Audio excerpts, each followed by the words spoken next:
Breaking news చూస్తున్నాం. రేపటి అసెంబ్లీలో తమకు పవర్ పాయింట్ ప్రెజెంటేషన్ కు తమకు అనుమతి ఇవ్వాలని బీఆర్ఎస్ కోరుతుంది. ఈ మేరకు శాసనసభ స్పీకర్ గడ్డం ప్రసాద్ కు బీఆర్ఎస్ ఎమ్మెల్యే హరీష్ రావు లేఖ రాశారు. తమకు కూడా అవకాశం ఇవ్వాలంటూ లేఖలో విజ్ఞప్తి చేశారు. పవర్ పాయింట్ ప్రెజెంటేషన్ కు అవకాశం ఇవ్వాలని స్పీకర్ ను కోరారు. తమకు శాసనసభలో విద్యుత్, ఇరిగేషన్, ఆర్థిక శాఖపై పవర్ పాయింట్ ప్రెజెంటేషన్ ఇచ్చే అవకాశం కల్పించాలని కోరారు. బీఆర్ఎస్ ప్రభుత్వం గత 10 ఏళ్లలో చేసిన అభివృద్ధి, ఆదాయ వ్యయాలను వివరిస్తామని తెలిపారు.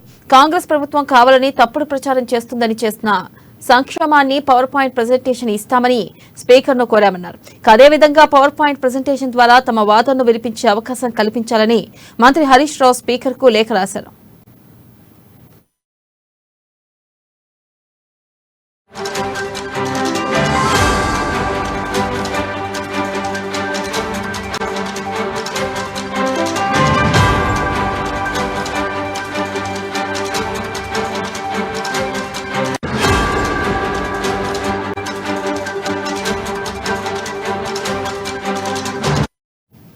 బ్రేకింగ్ న్యూస్ చూస్తున్నాం. రేపటి అసెంబ్లీలో తమకు పవర్ పాయింట్ ప్రెజెంటేషన్ కు అనుమతించాలని బీఆర్ఎస్ కోరుతుంది. ఈ మేరకు శాసనసభ స్పీకర్ గడ్డం ప్రసాద్ కు బీఆర్ఎస్ ఎమ్మెల్యే హరీష్ రావు లేఖ రాశారు.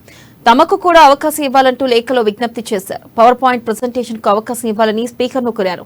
తమకు శాసనసభలో విద్యుత్, ఇరిగేషన్, ఆర్థిక శాఖపై పవర్ పాయింట్ ప్రెజెంటేషన్ ఇచ్చే అవకాశం కల్పించాలని కోరారు. ఇక బీఆర్ఎస్ ప్రభుత్వం గత 10 ఏళ్లలో చేసిన అభివృద్ధి, ఆదాయ వ్యయాలను వివరిస్తామని తెలిపారు. కాంగ్రెస్ ప్రభుత్వం కావాలని తప్పుడు ప్రచారం చేస్తుందని చేసిన సంక్షేమాన్ని పవర్ పాయింట్ ప్రెజెంటేషన్ ఇస్తామని స్పీకర్ ను కోరామన్నారు. అదేవిధంగా పవర్ పాయింట్ ప్రెజెంటేషన్ ద్వారా తమ వాదనను వినిపించే అవకాశం కల్పించాలని మంత్రి హరీష్ రావు స్పీకర్ కు లేఖ రాశారు.